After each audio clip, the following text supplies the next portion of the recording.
Good Friday morning. A developing story in the skies over Texas. The U.S. government shoots down one of its own drones, closing airspace near the border.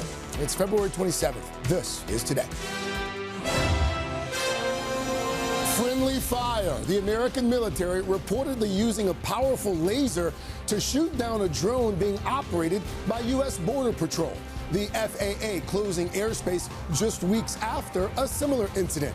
Lawmakers now sounding the alarm and demanding answers. We're live with the overnight developments. Historic testimony. Former President Bill Clinton set to go under oath to answer questions about his relationship with Jeffrey Epstein. One day after his wife, former Secretary of State Hillary Clinton, testified before lawmakers. I never met Jeffrey Epstein, never had any connection or communication with him. What to expect today, and does it open the door for President Trump to be called next? We're live with the latest. Hot and cold.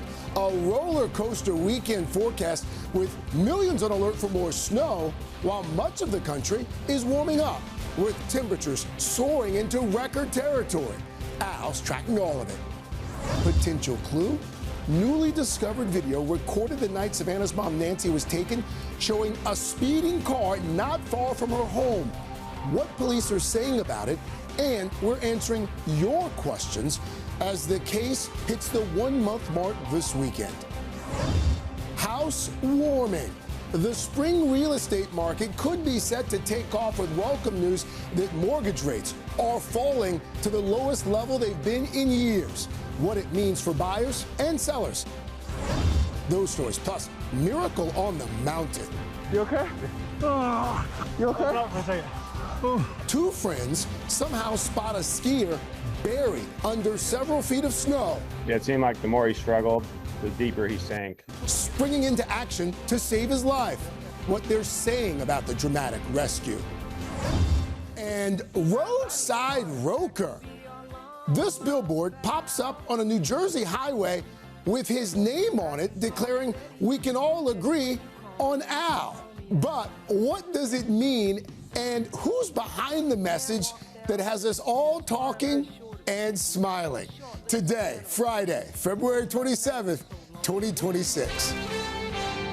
From NBC News, this is Today with Savannah Guthrie and Craig Melton from Studio 1A in Rockefeller Plaza.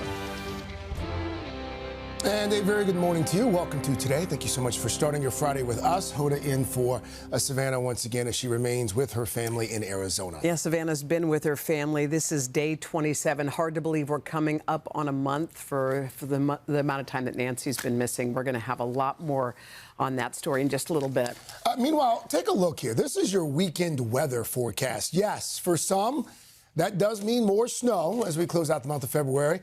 A record-setting one for some areas, in fact. Al's going to have that full forecast, including where and when to expect those storms in just a bit. But let us begin with that breaking news along the Texas border where the FAA closed airspace once again. So this comes after the Defense Department reportedly shot down a DHS drone with a high-powered laser. It is the second time this has happened within a month.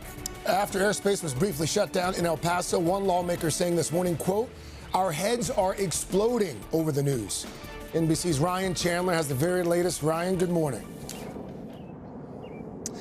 Craig, good morning. That's right. Strong words of concern and condemnation this morning from Washington, D.C., all the way to West Texas, where this is now the second time this month we've seen a mishap involving drones and lasers and multiple agencies of the federal government who seem to be talking past each other or not at all. Now the Pentagon is vowing to improve coordination to make sure this doesn't happen yet again. This morning, new calls for safety and a shutdown in the Texas skies after the U.S. military reportedly shot down a drone from another branch of the U.S. government. The New York Times reporting, according to 4 sources, that the Defense Department used a high-energy laser to target the drone, which the Times writes actually belonged to the Department of Homeland Security. The government just saying the military responded to a, quote, seemingly threatening unmanned aerial system operating within military airspace. This is very alarming. There there are so many questions. The FAA closing airspace around the Fort Hancock area, a small Texas town on the Mexico border. The incident coming just weeks after another drone incident that closed down a larger airspace around El Paso, delaying commercial flights. So the airport's totally closed? Apparently. When Customs and Border Patrol used a laser to shoot down objects that were later identified as party balloons, though the administration first said it had targeted a Mexican cartel drone. That airspace closure was initially set for 10 days, but ultimately only lasted a few hours. As far as the FAA is concerned, it's all about safety. They need to know what the military is doing in the airspace. The lack of communication between Homeland Security officials and aviation authorities raising questions. It just seems to me that we have a real problem of coordination. Transportation Secretary Duffy defending the FAA's response. No, I don't think there's a lack of communication. Now, Democrats again sounding the alarm over yesterday's incident. Lawmakers writing in a joint statement, "Our heads are exploding over the news," and calling it, quote, incompetence. Now, as for any concerns for commercial flight delays or cancellations, not nearly as severe as the impact that we saw in El Paso. Fortunately, this happened in a very isolated part of Texas. Officials say it was not a very populated area, and we now know the FAA has lifted those flight restrictions. Craig. Ryan Chandler on that breaking news to start us off. Ryan, thank you. Now to that historic testimony today. Former President Bill Clinton will go under oath to answer questions about his relationship with Jeffrey Epstein. It comes just one day after his wife, former Secretary of State Hillary Clinton, took questions from lawmakers. Our chief Capitol Hill correspondent Ryan Nobles is in Chappaqua, New York, where those depositions are taking place. Hey, Ryan, good morning. Hoda, good morning. And this committee has a long list of questions for the former president, many of which came up during his wife's testimony yesterday. Meanwhile, Democrats on the committee say they want the current president and members of his administration to come before them, too. This morning, former President Bill Clinton is finally set to answer questions about his ties to the late sex offender Jeffrey Epstein and his co-conspirator Ghislaine Maxwell. No one's accusing at this moment the Clintons of any wrongdoing, but we have a lot of questions. The former president has denied any wrongdoing, but he appears in multiple photos with Epstein, and his name appears hundreds of times in the files released by the Justice Department. Both Republicans and Democrats say they want to know more about that relationship. Hello, everybody. Hillary Clinton, following her own deposition on Thursday, telling reporters she's confident her husband has nothing to hide. The connection that he had with Epstein ended several years before anything about Epstein's criminal activities came to light. The former Secretary of State spending nearly 6 hours answering questions about the Epstein controversy, and making it clear she did not know much. I never met Jeffrey Epstein, never had any connection or communication with him. I knew Ghislaine Maxwell casually as an acquaintance. And accusing Republicans of veering off topic. I started being asked about UFOs and a series of questions about Pizzagate. Democrats in the room say when her testimony is made public, it will show Mrs. Clinton performed well. I think it's actually quite embarrassing to Republicans, the way they tried to box her and how she responded quite forcefully. While Republicans say it will show her being evasive. There were a lot of questions that we asked that we, weren't satisfied with the answers that we got. Democrats also argue calling the Clintons to testify about the investigations opens the door to compelling testimony from President Trump. He is the person that appears almost more than anyone else. Republicans appearing to cast doubt on that happening. President Trump has answered hundreds, if not thousands, of questions from you all about Epstein. President Trump, of course, has denied any wrongdoing connected to Jeffrey Epstein. Now, this deposition today is expected to go longer than Secretary Clinton's deposition yesterday, which lasted close to 6 hours. Republicans that lead this committee have promised that the full transcript and video of this hearing will be made available to the public as soon as possible. Hoda? All right, Ryan Nobles for us there in Chappaqua. Ryan, thank you. This morning, we're learning a bit more about that deadly shootout off the coast of Cuba. Cuban authorities opened fire on a speedboat, and U.S. officials are now saying some on board were American citizens. At least one of them was killed. NBC senior White House correspondent Gabe Gutierrez has the latest on this. Gabe, good morning. Craig, good morning. There has been a long history of distrust between these two countries. The White House, though, has been notably silent on this incident as it now scrambles to find out what role American citizens played in the confrontation. This morning, the Cuban government says it's willing to exchange information with the U.S. as both countries open investigations into that deadly incident off Cuba's coast. U.S. officials tell NBC News American citizens were among the passengers on the 24-foot boat involved in the confrontation. At least one U.S. citizen was killed, and another is now detained. According to Cuban authorities, all 10 people on the intercepted boat were Cuban residents of the U.S. that were planning an infiltration with terrorist purposes. Adding, they seized weapons on the boat, which was registered in Florida. According to this police report, the owner of the boat reported it stolen after noticing it was missing hours after the shootout. Cuban authorities say the boat's passengers shot first at the country's border patrol, who returned fire, killing 4 and detaining 6 others who were injured. Among the detained, Conrado Galindo Sariol, his wife and daughter, speaking to Telemundo. He wasn't a terrorist, nor has he ever held a weapon, his wife Ana says. 2 sources close to one of the detained men tell NBC News at least some of the boat's passengers are affiliated with an anti-Castro group opposed to Cuba's communist regime. Michelle Ortega Casanova was listed among the dead. Somehow this battle has to end, his brother says, adding, there's a freedom we all long for. Secretary of State Marco Rubio has requested access to the injured men who were initially taken to this hospital in Cuba. Right now, we're still gathering facts. I have every reason to want our own information. Like, we don't generally make decisions in the United States on the basis of what the Cuban authorities are saying. While the Trump administration deals with those tensions with Cuba, it's also facing conflict in another key foreign policy area.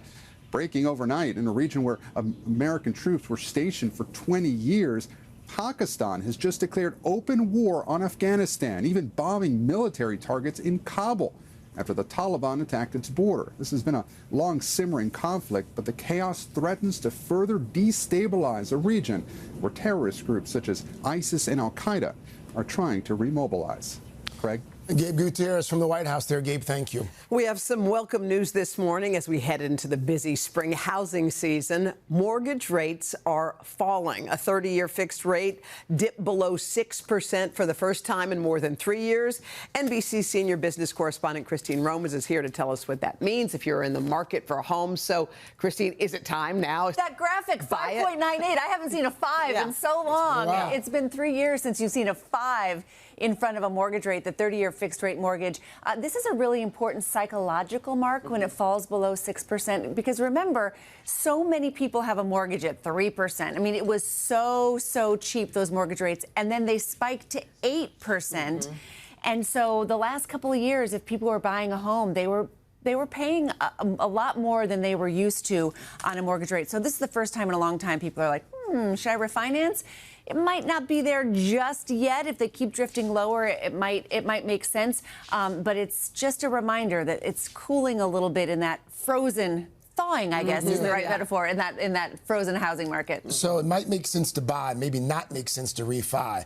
Do we think that this dip is actually going to springboard the market as we head into the spring? I think it might. I think we'll see a lot of requests for refinancing activity. And one thing I've been noticing in the housing market, you guys, is new homes in particular. So new builds. Builders know there's not a lot of housing inventory out there. They've been out there trying to build houses. That's where you're starting to see some price cuts. At the end of last year, heading into this year, there's an affordability issue in this country. Home builders want to move those homes. And so if you're looking to buy, there might be more energy and excitement in the new home part of the market. So many people in an existing home, they're stuck in those mortgage rates below 5%. They're not going anywhere if they don't have to. Yeah, cool. All right, Christine. Great to see you. Thank you. Good to see you. Have a good weekend, Christine. Meanwhile, there are new questions this morning about airport security after a repeat stowaway snuck onto another flight to Europe with no boarding pass, no ID. And by the way, it's the same woman who made it on a flight to Paris back in 2024. NBC's Tom Costello covers aviation. Tom, this has got to be raising some serious security questions. No, it really is, because if she could do this, then how many other people have succeeded in also getting on a plane, or who else might try? You know, nearly 25 years after 9/11, terrorism still remains a constant threat. This time it happened at Newark. Aviation sources say the woman in black is Svetlana Dali, jumping in front of other passengers so she can squeeze past the United Airlines gate agent and onto Wednesday night's flight to Milan, Italy, once again without an ID or boarding pass. This photo shows her on board over the Atlantic when flight attendants realized something wasn't right. So how did she get past the TSA and airline agents? She basically looks like everybody's grandmother. Nobody just pays a lot of attention because she has some sort of tendency to blend right into the crowd. Asylum against United States. This was Dali in 2024 after being discovered as a stowaway in the lavatory on a Delta flight from JFK to Paris. Video captured her slipping past the TSA ID check, though going through the metal detector, and then squeezing past the Delta gate agent.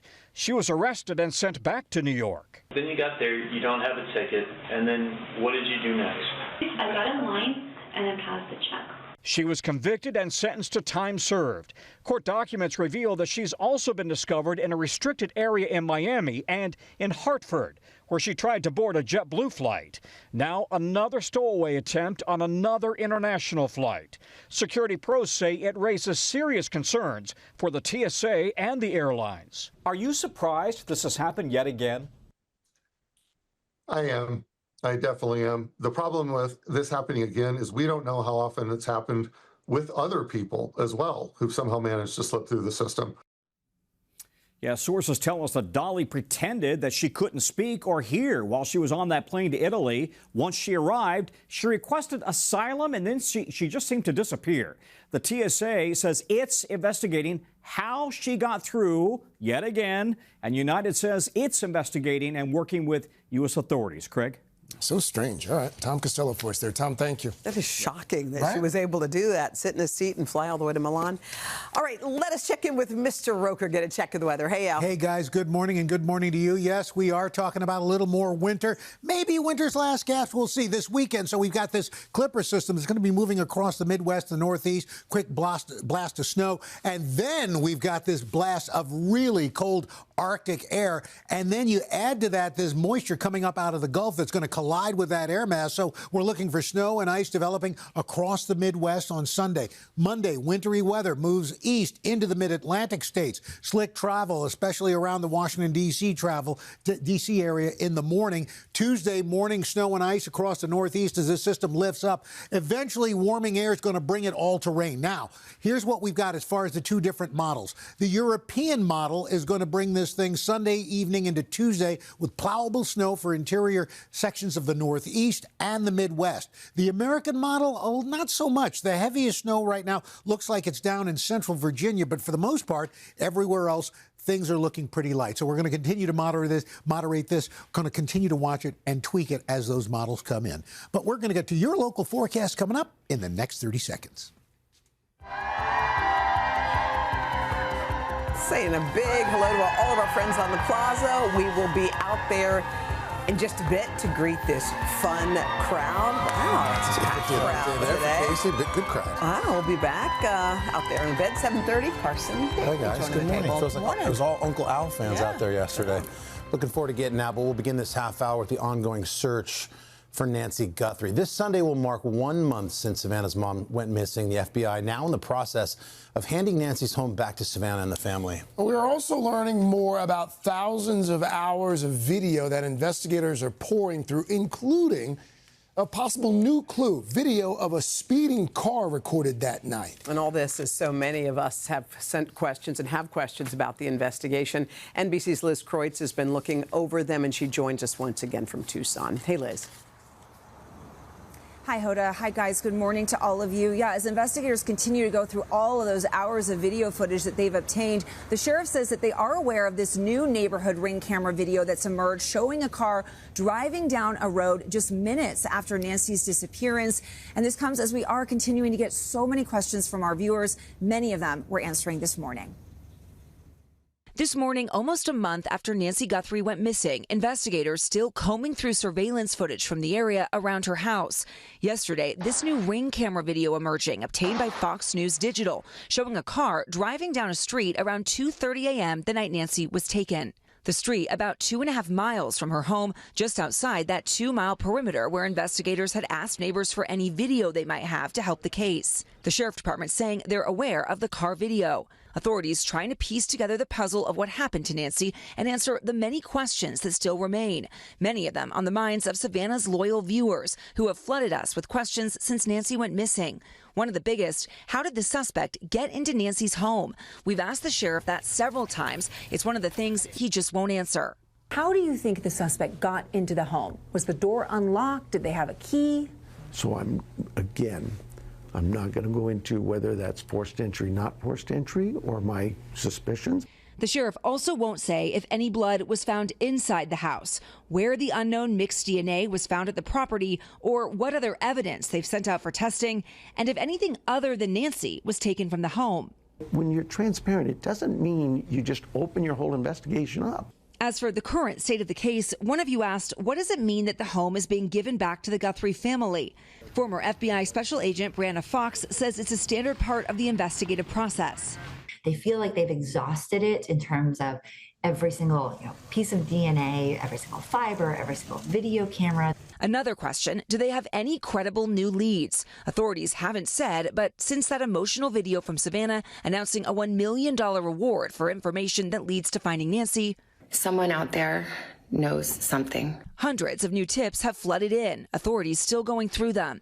As everyone continues to search for answers, there have been overwhelming messages of support from viewers and Nancy's community. Everyone hoping Savannah's plea will be answered.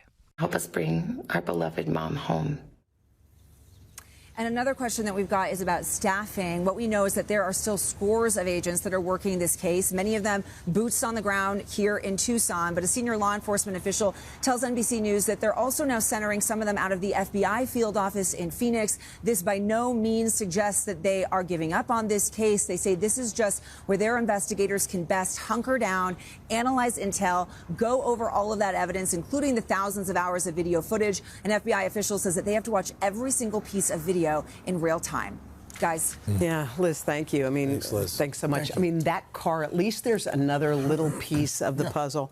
But it makes you wonder what the FBI can do. You know, one of those cars, there was multiple. Sure. It was around 2:30 in the morning. Yeah. That's certainly suspicious. But I think you also made a good point with the announcement of that reward. Maybe that did encourage some folks to go back and look at video they may have or something that seemed a little off. Maybe that will encourage even more people to do it. Do you guys ever sit here and think, I was just sitting here just in the middle of that piece thinking, I cannot believe it's been almost a month since she's been gone, sitting right here in this seat, and we just hope and pray that, well, keep the prayers coming, and we hope Savannah comes back soon, too. Yes. If you guys have any more information, anything that you think could be helpful, please call this tip line, 1-800-CALL-FBI. All right, coming up, we're going to turn to growing complaints that some are calling feedback frenzy. You see it everywhere. You hear it from doctor visits to even dinner orders. Everybody seems to want to ask you, hey, how'd we do?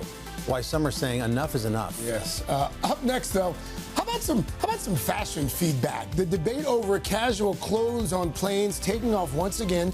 Emily Aketa heard from both sides. Em, good morning. Hey, good morning to you. Consider the range in the outfits people wear to the airports. Business suits to sweatsuits, pajamas to button-ups. Well, just months after the transportation secretary called on people to dress more nicely when traveling, the debate is being revived. We're diving into why coming up. This morning on In Depth Today, with spring break right around the corner, a lot of people are dreaming of that warm weather and a good getaway. But a long-standing debate over airport attire is reigniting after Tampa Airport posted a joke on social media threatening to ban passengers wearing pajamas. NBC's Emily Aketa joins us with more on the debate. Em, good morning. Hey, guys. Good morning to you. That post, as you mentioned, was all in good fun. But before many caught on to the joke, the idea of banning pajamas on planes clearly struck a chord with travelers, reviving the debate over what is and is not appropriate for flying. While some use the airport as a fashion runway, I'm just a boy trying to bring style back to travel. For many others, comfort is king when it comes to flying. I'm wearing my sweatpants. Thank you very much. And now that wide range in travel wear, from sweatsuits to business suits, even pajama pants, is at the center of a reignited debate. Should there be rules around what people are allowed to wear to the airport? I mean, I think it should just be appropriate. I don't want to see somebody half naked walking around. The wardrobe dispute taking flight online after this now viral post from one of Florida's major airports, writing, "We've seen enough. It's time to ban pajamas at Tampa International Airport. The madness stops today. The movement starts now." While TPA tells us it was just a joke and another nod to day of travel fashion debates. Come fly with me. Last November, the U.S. Department of Transportation actually launched a civility campaign calling for the return to a golden age of travel. The Transportation Secretary asking travelers to leave their PJs and slippers at home. I would encourage people to maybe dress a little better. No PJs for this pup. And he's wearing his cashmere turtleneck sweater. Or for retired airline employee Marcy Smith, who always wears her Sunday best. When I began, there were rules that required you to be groomed and look nice every day, or you were sent home. But the change in what passengers wear on planes aligns with a shift in fashion, with many people dressing more casually. For those seeking comfort, etiquette experts suggest trying to strike a balance. That's perhaps never been easier to do than the era in which we live, largely because of athleisure and dress casual that stretches but still looks good and stylish. Jennifer Matthews says she's just trying to get her kids out the door. If I had to have rules around what I was wearing, who knows if we would make our flight on time, because it can be a little chaotic traveling with a family. Tampa International also tells us we encourage our passengers to travel comfortably and appreciate our loyal followers who enjoy the online humor. The airport also joked that they banned Crocs as well. A lot of feelings around Crocs. Oh, really? Nay, people don't like those at the airport? I don't know. More than anything, I just want people to have good hygiene at the airport. That's my thing. I'm with you on that. 100. And the things you eat on the plane, we're waiting to take off. You can't be barefoot. There should be a few rules, maybe. A couple rules. Yeah. I'm a frequent flyer, guys. I feel like I'm earning the right. I live on an airplane. You don't want bare feet to be like up on your armrest. That's a no-no. All right, guys. Thank you. You know who's always well-dressed in I know, travels? the man, Mr. Roker. Well, that's what my dad used to do when he always wore a sport coat and tie. And listen, if you're doing an overnight flight, especially, come on. Yeah, go ahead. No problem. But during the day, keep it classy. I think you feel better. I think you feel better when you're dressed nicely. Look good, feel good. Anyway.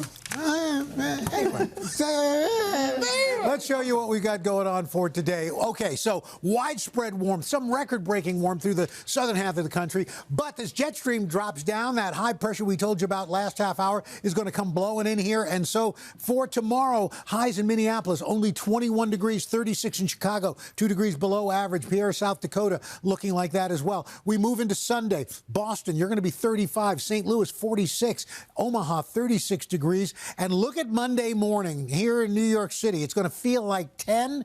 18 in State College, Buffalo 0, Cleveland 11, Manchester will feel like -2, but then temperatures start to moderate a bit by Wednesday next week. We're at 37 here in New York, upper 40s in Cincinnati. Raleigh, you can expect temperatures upper 40s to the low 50s. That's what's going on around the country. Here's what's happening in your neck of the woods. That's your latest weather. Hashtag PSSP. All right, guys, we got a pop star sneak peek to close out the week, and let's get to it. In 2023, this guy became most famous juror to ever fake serve on a court. Plaintiff was going to make a closing statement. Something crazy was going to happen. We adjourned for the day. Here we are. How are you that psychic? Because this happens every day, Barb. There has not been a single day that we've had that's just been smooth. There's always something crazy that comes up. This literally feels like reality TV. Well, it kind of was. That's the famous Ronald, the guy who thought he was in a jury duty documentary that ended up being one of the biggest hit comedies of the year. He was surrounded by actors and a ton of hidden cameras in a writer's room. They tricked him into just this whole wild ride. Well, now that team is back together for a new series that's called Jury Duty Presents Company Retreat. So this one's a corporate offsite event. This is a family-owned hot sauce company. The new subject here is a temp employee named Anthony who finds himself at the center of absolute chaos unfolding at this company getaway. We're about to go on our big retreat, and that's what you're helping out with here. We have got team building. Fantastic motivational speakers. God, kill me! And then not to mention the Rockin' Grandma's Talent Contest. ASMR.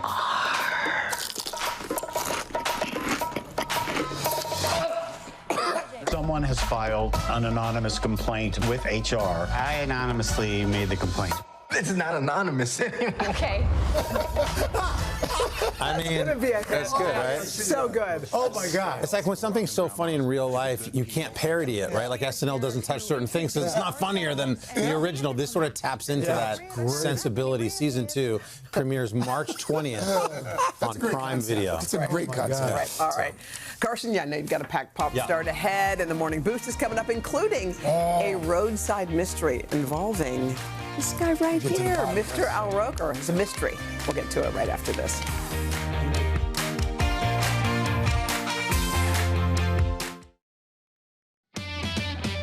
And welcome back on this Friday. Time for a boost here. Buckle up. You see, what we're doing is we're going to take two great ones and marry them for a beautiful double boost. We're going to start with one woman who just showed off her recent weight loss by trying on a wedding dress for her husband of 36 years. That's good, babe. You can. That's pretty cool, babe. My wedding dress. Just say that. I know that.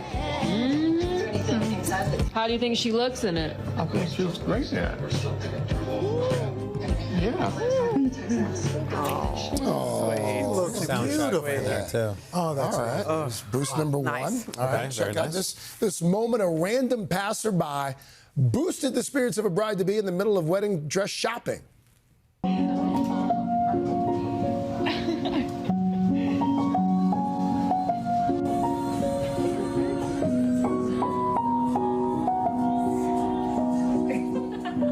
I love that. That's terrific. Nice. I love that. We have time for one more. Can I be the tail end of the boost? Can I be the caboose? Oh, you don't mind here? Caboose. Okay, let's throw it in the mix. Uncle Al, I don't know if you know about this at all. This was sent in to us.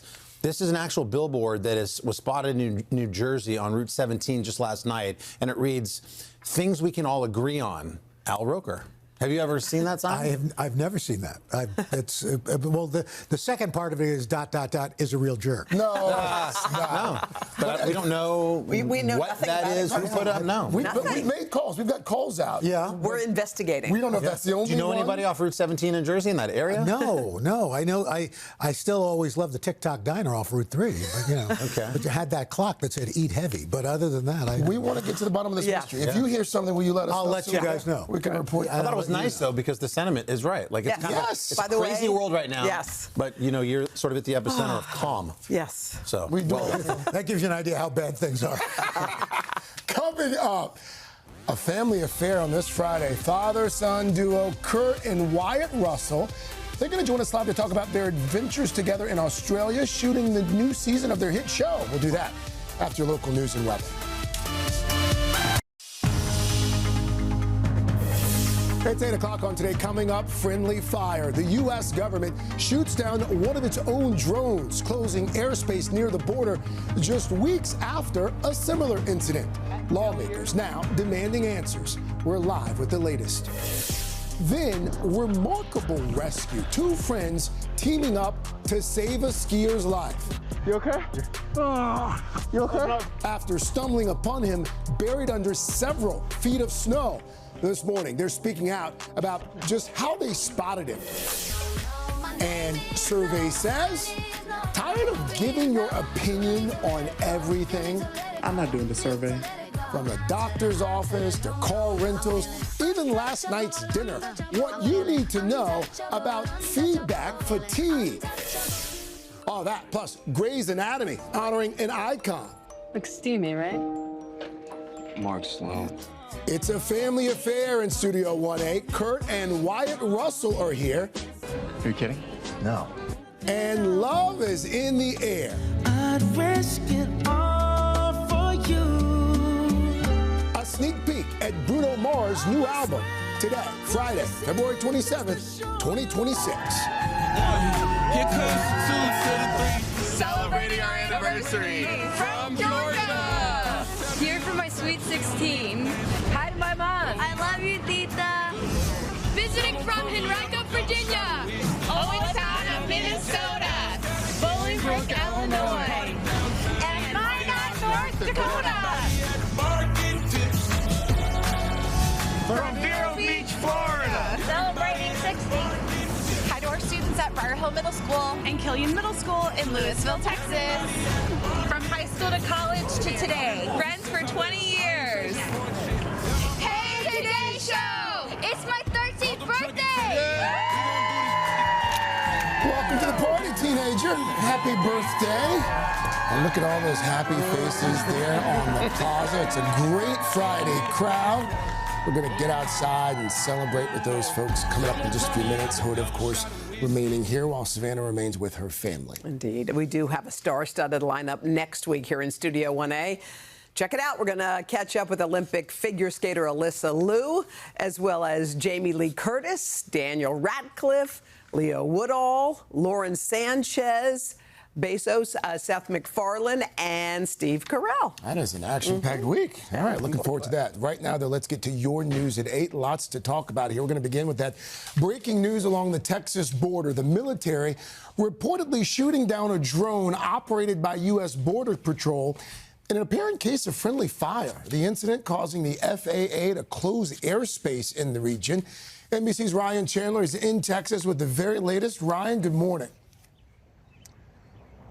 Craig, good morning. And here in Texas, this is now the second time this month that we've seen an incident along the border that seems to involve an apparent gap in communication between federal agencies that then led to an abrupt closure of airspace. Now, the administration says that the Pentagon acted to counter a, quote, seemingly threatening unmanned aerial system operating within military airspace. They don't specify what that is, but the New York Times this morning is reporting, according to 4 people familiar with the situation, that the military used a high-energy laser to shoot down a drone that actually belonged to the Department of Homeland Security.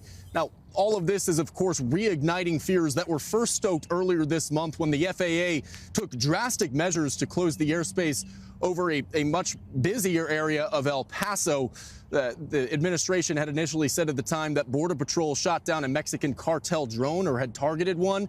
Later reporting revealed that the objects in question were actually party balloons. Now, as far as impact on air travelers, not much, not comparable to what we saw in El Paso. This was a very isolated region of Texas, and officials say that there were not commercial aircraft in the region at the time. Correct. All right, Ryan Chandler from Texas there. Ryan, thank you. Controversy this morning surrounding a Columbia University student who was detained by immigration agents yesterday. The student from Azerbaijan has since been released, but the university's president is condemning the actions of the federal agents. Claire Shipman says this. She says they misrepresented themselves to gain access to a residential building by claiming they were looking for a missing child. And Shipman says they even flashed a photo of the purported missing child as part of the false story. Federal agents say the apartment's building manager let the officers into the building and that all agents identified themselves. Well, temperatures may be on the rise across much of the country, but don't let that fool you, folks. Winter not packing it in just yet. Al is back now. The latest on a pair of storms, I guess, headed our way, huh? That's right. And good morning, everybody. We are looking at this cold front that's going to usher in that cold air. South of the front, some record-setting temperatures, but behind it, look out. As the Arctic high comes in, quick shot of snow, another blast of cold air. This is on Sunday, so we're going to see all this Gulf moisture come on in, slap right into that cold air, and that's going to create some snow from Waterloo, Chicago, into Pittsburgh. As we move on into Monday, icy conditions in the Appalachians, and then Tuesday, that morning snow and ice moves into the Northeast, quickly changing to rain because of that warm air coming in. But in the meantime, what are we looking at as far as snowfall is concerned? Well, the European model is going to bring this swath across central Illinois all the way to the Northeast, plowable snow for parts of the Midwest and interior sections of the Northeast. The American model, it's a little lighter. The heaviest snow right now looks like it's going to be down down into central Virginia, but for the most part, everything relatively light. And we're hoping this is the last big Arctic outbreak as we head into spring. But we'll keep our fingers crossed.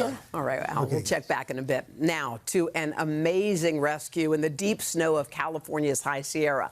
2 friends saving a skier's life after stumbling upon him buried in near whiteout conditions. It happened just one day after 9 skiers died in a nearby avalanche north of Lake Tahoe.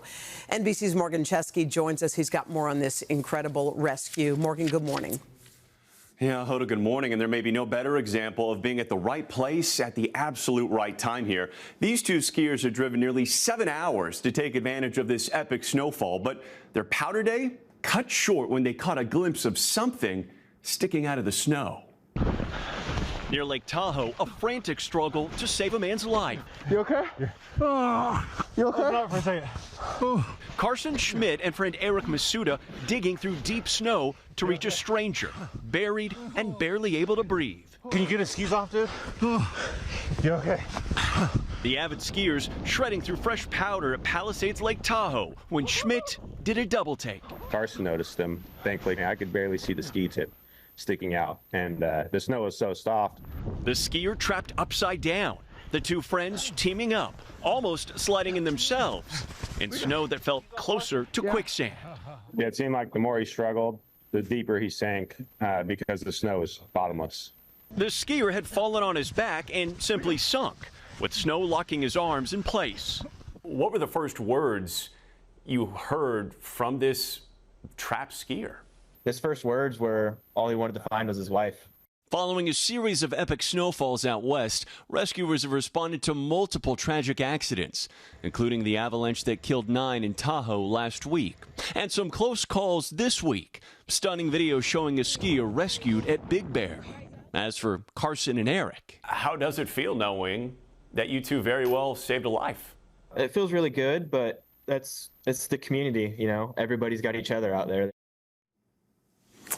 And Carson and Eric tell me that the man they rescued refused help from the ski patrol, skied the rest of the way down the mountain, anxious to get back to his wife.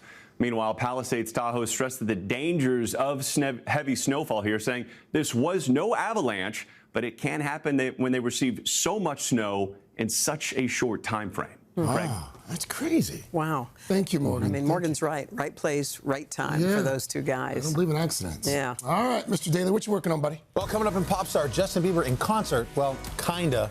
A look at the pop star's intimate performance in a very unlikely place. But up next, the relentless requests for reviews. Everybody seems to be asking for feedback. And now some people are just fed up about it. Coming up right after this.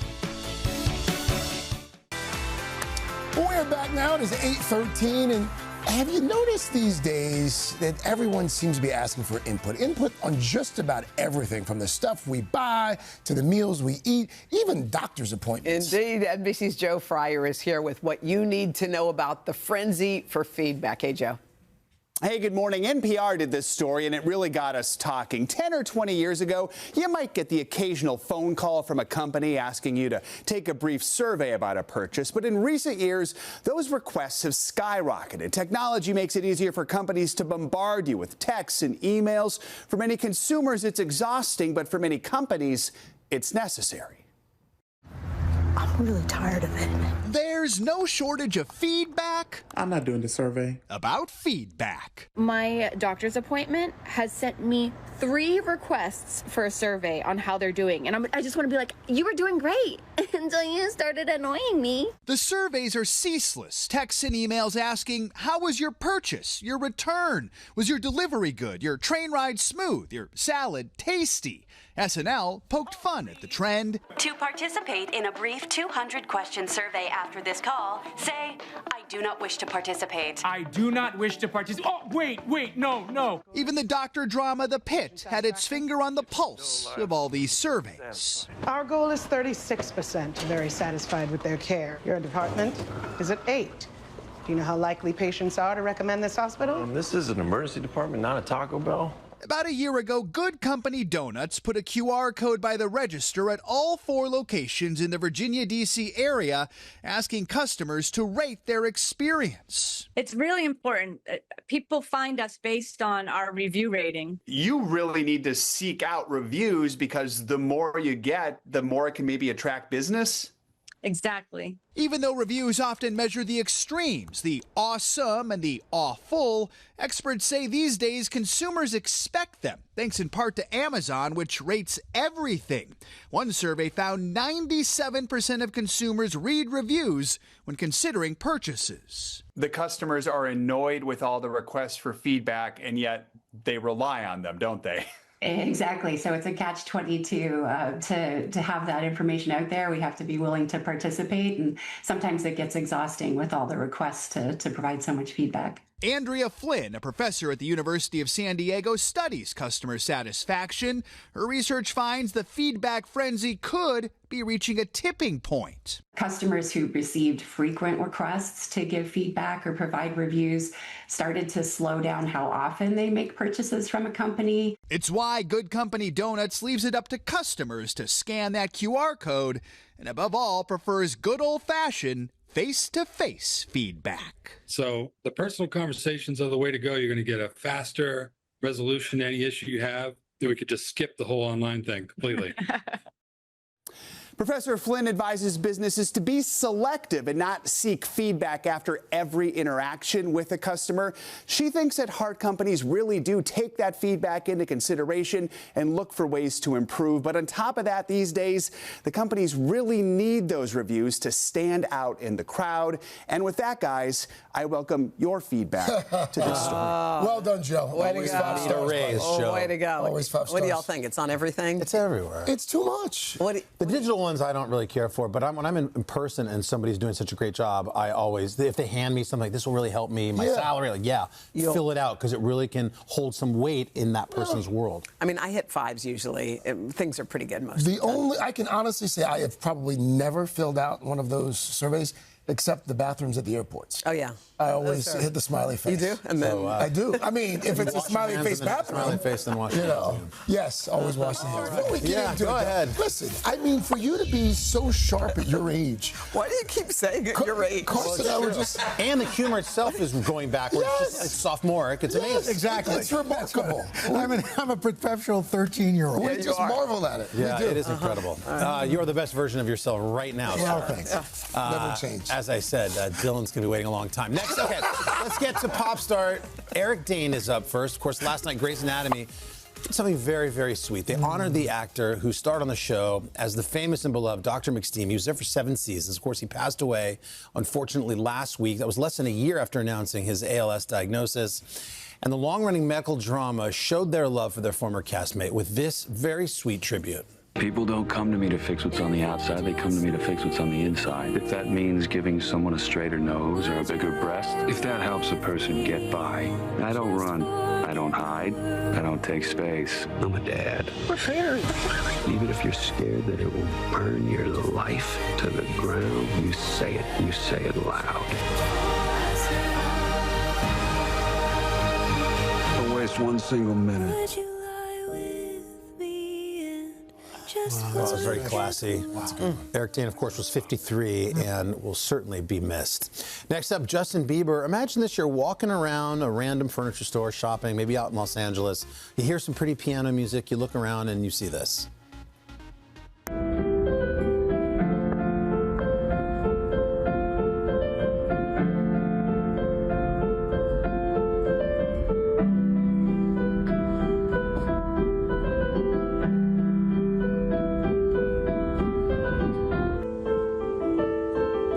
Vintage store of some sort, but that's Justin Bieber. And he's just found a piano, started playing. All the lucky shoppers there. That's a Deep House Design store.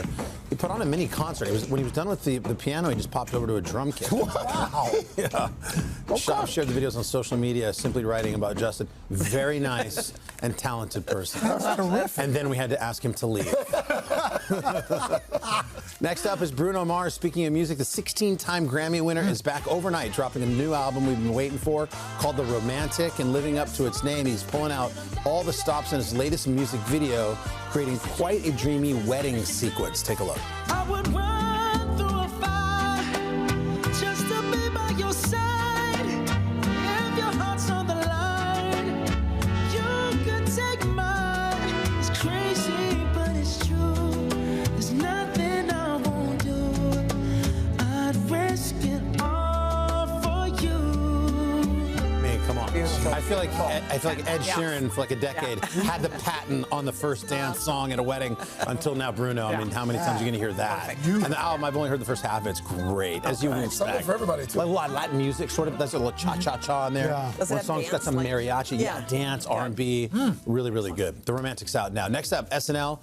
Crowds are lining up outside this weekend. Heated rivalry star Connor Story making his SNL hosting debut. And in a fun new promo, we had a funny one yesterday. Here's Sarah Sherman making sure that the newbie knows all the rules. Hi, I'm Connor Story. I'll be hosting SNL this week with musical guest Mumford & Sons. Wow, you guys, I literally cannot believe I'm here. I know, you blew up so fast. I know, and I haven't even had any media training. I'm sure it's fine. Oh, I think we should get you some media training. Yeah, and please don't use language like that in front of the Suns. Hi, I'm Connor Story, and I'll be hosting SNL. Well, we hope Lauren and the crew are going to be quick with the bleep button. Connor and Mumford & Sons this weekend, going to be great on NBC and Peacock. And finally, Nick Jonas, he's the latest A-lister, sitting down with our buddy Willie Geist for Sunday Today in a chat that you'll see this weekend. Nick opening up about going from teen idol in a boy band to solo artist to back together with the Jonas Brothers. I just want to keep 20 years into this ride. Do you guys take time to say, can you believe that we're selling out football stadiums? We do. The start of his last tour at MetLife Stadium carried a lot of significance for us, given that we lived 15, 20 minutes away from there. To look out and see that sea of people in our hometown stadium was incredible. And we took a moment after the show and just kind of looked at each other and said, how did we get here? And the answer is, I don't know. But I'm glad it did. I love Nick. He was a coach on The Voice for a season. We all just fell in love with him. He's such a great young man, just a regular guy. He's got a new album. It's called Sunday Best. That is out now. Reminder, of course, you can catch more of that conversation this weekend on Sunday Today. That's your Pop Start. Excellent. Much like the Bruno Mars album. Something for everybody there in that Pop Start. All right. We got double trouble here in Studio 1A. What's better than one Russell, you say? Two Russells. We're going to catch up with Kurt and Wyatt. We're going to talk about season 2 of their monster-sized series. We'll talk about that U.S. Olympic winning hockey team, too. We'll do all of that after your local news and weather.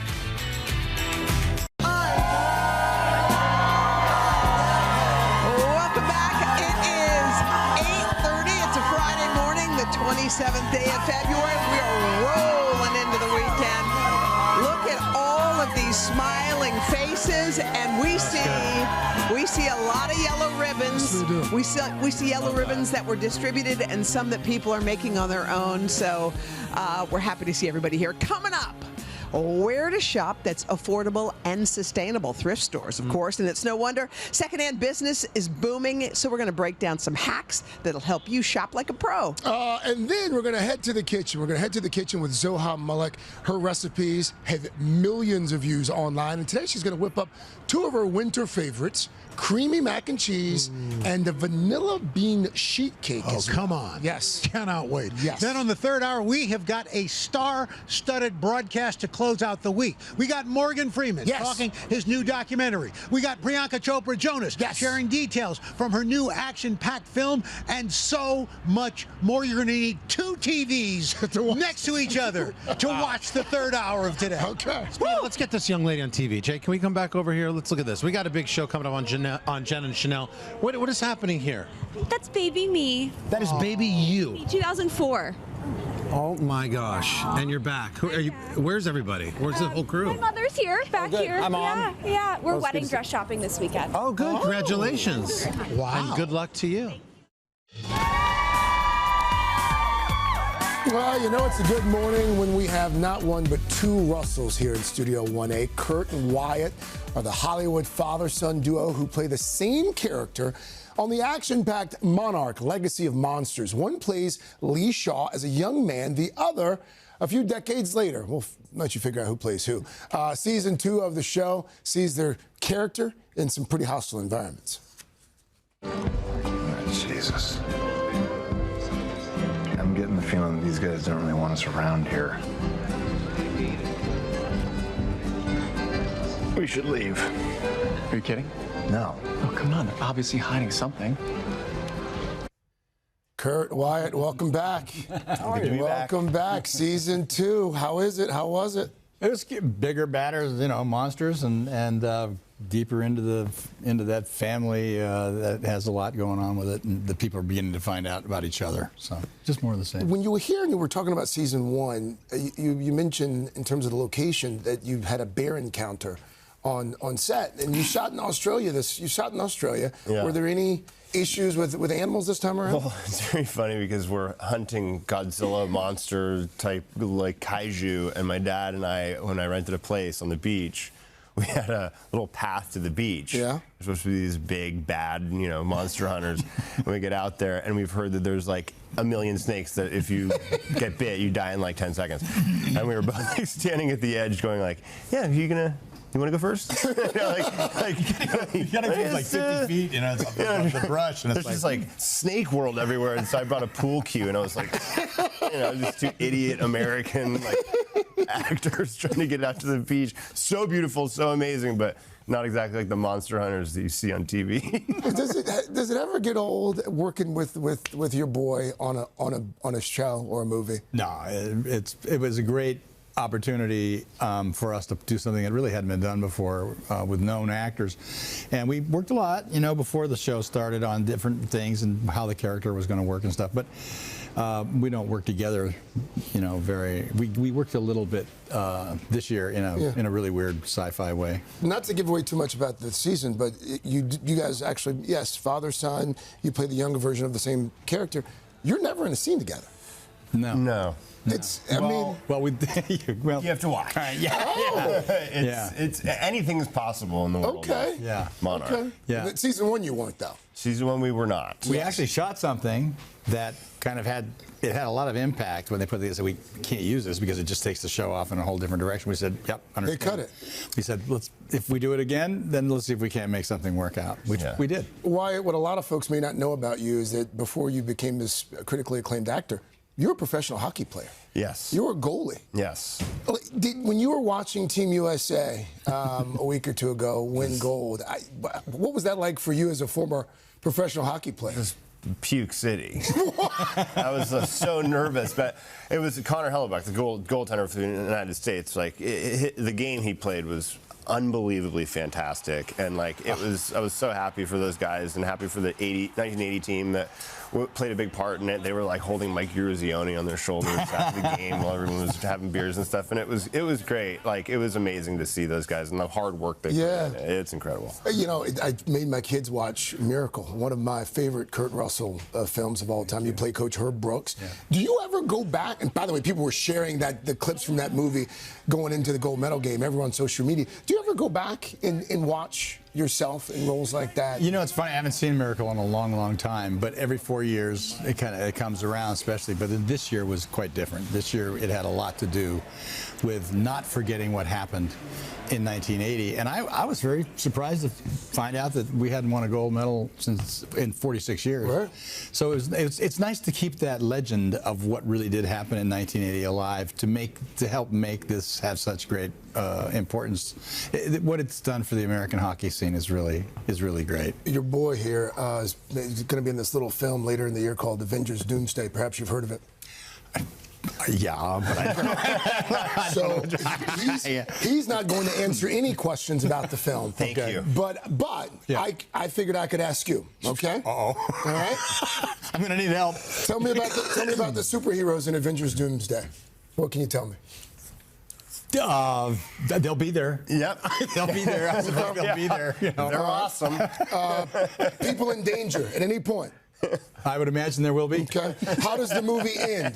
It's a cliffhanger. Oh, you got it. Well done, Dad. Well done. All right. Since you don't like my questions, we've got one last question from a very special guest. Take a look. Take a listen. Question, Pa. I have a question for my dad. You've now worked with 2 of your children for probably a collective millisecond on screen, and I'm just curious who your favorite scene partner is. Well, what say you, Pa? I can answer that question.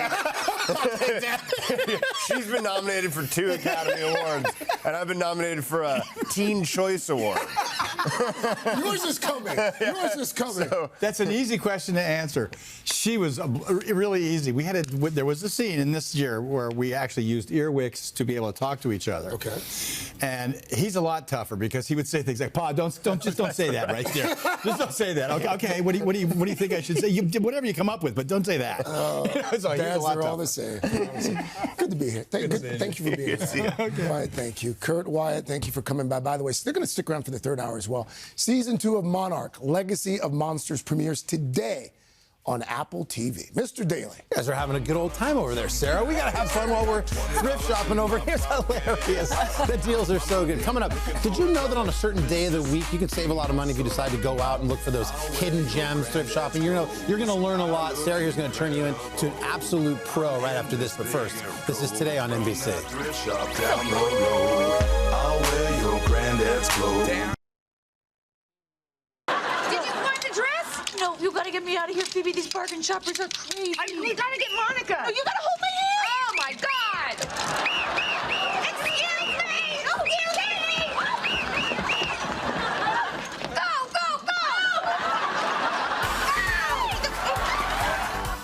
Well, we are back now with today's consumer, and a reminder courtesy of friends about just how far some people will go to get a great deal when it comes to thrift shopping. It's not about luck. It's all about strategy. We've got a few smart moves that can help you make yourself look like a pro. You can flip some things you have for profit and obviously get some good deals. Here to break it all down, the Inside Hacks, we have Today contributor and New Beauty senior editor at large, Sarah Edinburger. Welcome, Sarah. Good to see you. Thank you. Let's just start here with it's not about luck. It's about strategy. Tell me more about that. It is. So when you go thrifting, what you want to do is you want to check out the restock rhythm. So this is all about inventory, right? So people bring it in during the weekends. All those donations come in. Early week is about the processing time, and then your midweek is when you want to go shopping. That's when everything's going to be in the aisle, and then also early mornings because they're stocking that night. Get there early in the morning. You'll have the fresh inventory to work from. There's a lot of turnaround. There's a lot of turnover, I guess, and it goes like by the week. It does. And so like Wednesday's a great day to go thrifting. It's fantastic. Wednesday morning especially. Okay, go good for to it. know. Check it out. So like where I'm from like LA. I'm from Santa Monica, Venice. What does your community where you're from say about the sorts of things you'll find in thrift shops? Yeah, exactly. So shop the lifestyle. So wherever you want to get is where you should shop that lifestyle. A great time to go shopping is when you're on vacation even, because you're going to find some different things. So your affluent suburbs, you're going to see more premium brands, probably a little bit more like China, things like that. When you go to your college towns, this is things like decor, appliances, going out outfits. And so you're going to want to look based upon where you're shopping for the thrift store because that's where the donations are coming from. So if you want like old vintage rock and roll t-shirts and you live near a town, it might behoove you to go to a certain town based on that. Yes, go to that town, right? It's like California, it's 6 different countries in there. Right. Go to that town that we has have like the best tons serve. if you want like surfwear and things like that, Oh, you know, so beachwear, cool. Yes. old OP shorts and things like that, or cool shirts. You're not going to find that in Wisconsin. You'll find that in California. All right, so there's certain months that are gold mines. What's the key to scoring great stuff? Think about this like your postseason, right? And so 1 month after that season is when you're going to have the best returns on your money when it comes to thrifting. Right. So January, gift returns, your cleanouts. Think your big Christmas items like trees and such. People don't want to store that. They're going to donate that. Think May, this is when kids are moving out of colleges, and so they just take all that stuff and goes right to donations. Ooh, that's They're good not stuff. bringing that back home with them. That's microwaves. That's all those appliances that they don't want to really take with them. And then August is your back-to-school turnover. So you're getting all new back-to-school supplies, right, for your daughters. Right. They're getting all their back-to-school supplies, so you're getting rid of all the stuff that doesn't fit anymore, all the old snow pants, all the old stuff. And so that's a great time to then look for new school Like my supplies. niece is in college and my son's in high school, and like thrifting is a thing they want to do now on the weekends. Yeah, Macklemore made it popular again, right? That's for sure, Go too. thrifting. Like a Wednesday morning in May might be perfect. Yes, for them. exactly. All right, let's talk about some of these items that are underpriced. So you typically can find underpriced items when you go to stores that are heavily based upon volunteers because you're going to find inconsistent pricing there. So inconsistent pricing serves the consumer, serves the shopper more than anybody else. Also shop by fabric and construction field. Don't go searching by labels. Touch things, feel things, dig through things, because that's how you can actually feel and pick up on what's best for you. And then also look in the outerwear, leather, kitchenware. Also things like your tools. You have great tools there, like the old hardy construction tools. You'll find some great deals when it comes to vintage. So Sarah, in just about 30 seconds, was running out of time. If people are thinking about selling some stuff of their own, what are the tips there? Yeah, so buy full sets. And so if you do happen to run into someone who had like a house estate sale, buy that full set, because then you can actually go sell that on Etsy, for instance, and make a great margin on that. Also, don't skip your tools and your books. These things don't have an algorithm, right? They last forever. Books can keep going. They never run out of date. And then also just do a 30-second damage check. What do you do in the 30 seconds? Look for stains, especially underarms, collars. Look at the buttons to see actually if there's any loose. And then also look for the inseams. And the inseams are going to hold a lot of the damage. That you can't fix. You can fix minor things, but you can't fix those major things. Oh, my God. So find the How much do you charge an hour to go thrifting with you? I love thrifting. Let's go. Let's go after this. You're like a pro, man. You can get some great deals. Sarah, thanks so much. Great to have you here. Craig, over to you. Those are some great tips there. All right, now that we've thrifted, it is time to eat. Viral baking sensation Zohar Mullet. She's here to share 2 cozy recipes. We've got a rich mac and cheese. We've also got a vanilla bean sheet cake for dessert. But first, this is Today on NBC. This morning on Today Food, we are joined by social media star Zohar Mullet. It's her first time here on the Today Show. First time in the Today Kitchen, but we know she's got the goods, because not only has she faced off in Gordon Ramsay's kitchen on Next Level Baker, but Food Network just named Zohar to their list, their annual hot list of culinary trendsetters. Oh, yeah. And she is here with 2 cozy, family-friendly recipes. Perfect for this chilly winter weekend. Zohar, good morning. The crowd's already loving it. I'm truly so honored. Thank you so much. Thank you. Thank you for having me. Thanks for coming in from Sanford. By the way, how did you get into cooking initially? What was your... Well, I have a really bad sweet tooth, and I needed dessert in my life, so I just got into the kitchen and learned how to bake. Okay, came out of necessity then. Exactly. So let's start with this mac and cheese that they're oohing and ahhing about over there. Yes, it is fantastic. So basically starts off with a roux, just like any mac and cheese. So we've got butter melting over here, and then once the butter is melted, we can go ahead and add our seasoning to actually bloom it. So it's salt, pepper, paprika, garlic powder, and then some onion powder. And then you just go ahead. Do you want to do it? Yes, ma'am. So you just go ahead and give it a bit of a whisk. All right, whisk it up. Once that becomes fragrant, we go ahead and add in our flour. Just all-purpose flour. Exactly. Just toast it, just like any roux. And what's a little bit different about my mac and cheese? This is the secret ingredient. Yeah, I also add in some cream cheese. Cream cheese. Because I think it adds a little bit of a tanginess, which breaks the richness of just the cheese. Otherwise, I feel like it gets a little bit too, too cheesy, if you know what I mean. Too cheesy. You basically break down all the lumps, and then you shake this bottle of milk and heavy cream, and you pour that Milk in. and heavy cream. Milk and heavy That's cream. what I'm talking about. Exactly. All right, and this goes in here. This goes in there, and then over time, it's going to turn into this like thick, bubbling. Roughly how much time? It should take about like 5 to 8 minutes, depending on how wide your pan is. All right. And when it starts to look smooth and thick and bubbly, that's when we add in the good stuff. More cheese. Exactly. So I do cheddar, mozzarella, and Colby Jack, but you can also do Monterey Jack, Gruyere. You can play around with whatever cheeses you guys Do the like. proportions matter? It's usually like equal quantities of all 3.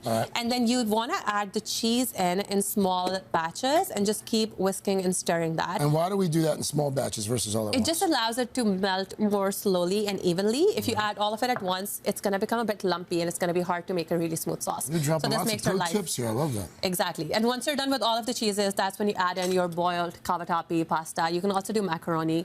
And that's basically like the base of the mac and cheese. And what do we have here? So this is also what's different about my mac and cheese is I like to do a little breadcrumb topping. Keep talking. Breadcrumbs. Breadcrumbs, yeah. I feel like otherwise mac and cheese is too like rich and creamy. And you almost need something to like add some more texture to it. Is it like panko or what is it? Yeah, I do panko breadcrumbs, grated Parmesan, melted butter, and then some seasoning. That's why it's so good. So you just. I hope my mom's not watching.